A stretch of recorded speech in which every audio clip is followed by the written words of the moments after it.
تو جدی پشتی یہ چیز نہیں ہوتی.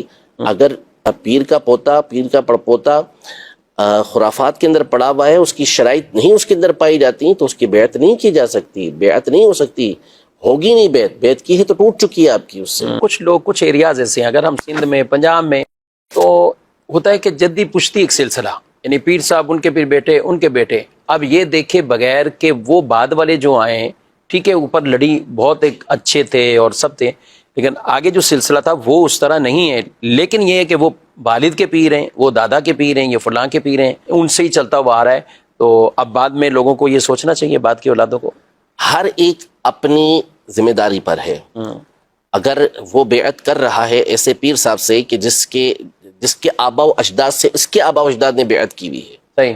تو اب نیچے آ کے اس کے عقیدے خراب ہو گئے، اس کے نظریات خراب ہو گئے، یا عمل خراب ہوا. وہ خود فاسق مولوی نے، وہ داڑھی منڈا ہے، وہ نمازیں نہیں پڑھتا، وہ پتہ نہیں کیا کیا کر رہا ہوتا ہے. میلے پتہ نہیں کیا کیا، جانوروں کو لڑانا، جانوروں کے مقابلے، اور عجیب قسم گھوڑے کے معاملات نچانا، ہیں. جی ایسے یعنی کتوں کی اور ریچھ کی یہ لڑائیاں ہو رہی ہیں. آج مرغے لڑ رہے ہیں. بسا اوقات تو یہ محسوس ہوتا ہے کہ یہ کوئی رسم بنی ہوئی ہے، یعنی یہ بیعت کی، یہ ہمارے پیر صاحب ہیں. ہاں ایسے ہی. یعنی جو مقاصد تھے بیعت کے، جو مقاصد تھے اس ارشاد کے، ہدایت کے، وہ سارے مقاصد تو پسے پشت پڑے ہوتے ہیں. ان کا تو کوئی سامنے نظر ہی نہیں آتا کہ جس نے ہدایت دینی تھی، جو مرشد تھا، مرشد کا مطلب ہی رہنمائی کرنے والا ہوتا ہے، تو وہ خود پتہ نہیں کن معاملات کے اندر پڑا ہوا ہوتا ہے، اور یہ لوگ پھر اسی کے پیچھے وہی حرکتیں جو وہ کر رہا ہے، یہ پیچھے وہ حرکتیں کر رہا ہوں. بسا اوقات الرحمن والحفیظ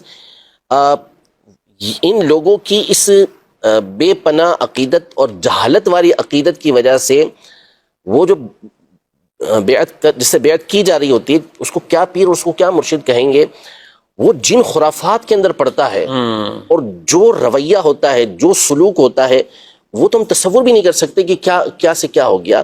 حالانکہ بیعت کا، ارشاد کا جو منصب ہے، یہ گویا کہ نبی پاک صلی اللہ علیہ وسلم کی نیابت ہے، ہدایت دینا ہے. حضور پاک صلی اللہ علیہ وسلم تک سلسلہ متصل رکھا گیا کہ انہی کی باتوں کو آپ نے آگے پہنچانا ہے، اور ہماری خانقاہوں کا یہی مشرب رہا ہے، یہی طریقہ کار رہا ہے کہ وہ اسی طرح لوگوں کی رہنمائی کیا کرتے تھے. جیسا ہم امیر السنت کو دیکھتے ہیں کس انداز میں لوگوں کو رہنمائی کر رہے ہوتے ہیں، کیسے ان کی ہدایت کا سامان کر رہے ہوتے ہیں، کس طرح ہمارے باطنی امراض جو ہوتے ہیں اس کے اوپر تنبیہ کر رہے ہوتے ہیں، چھوٹی چھوٹی باتوں کے بارے میں بتا رہے ہوتے ہیں کہ کیسے نفس شیطان ہمارے اوپر حاوی ہونے کی کوشش کرتا ہے، کیسے بہکاوے کے اندر لے کر آتا ہے. اور زندگی کے 40 سال گویا کہ اس میں گزرے، اور یہ پہلے کہیں کہ کتب اور رسائل میں، اب تو مدنی چینل کی اسکرین پر دنیا بھر میں بھی جانتے سب باتیں بتاتے ہیں.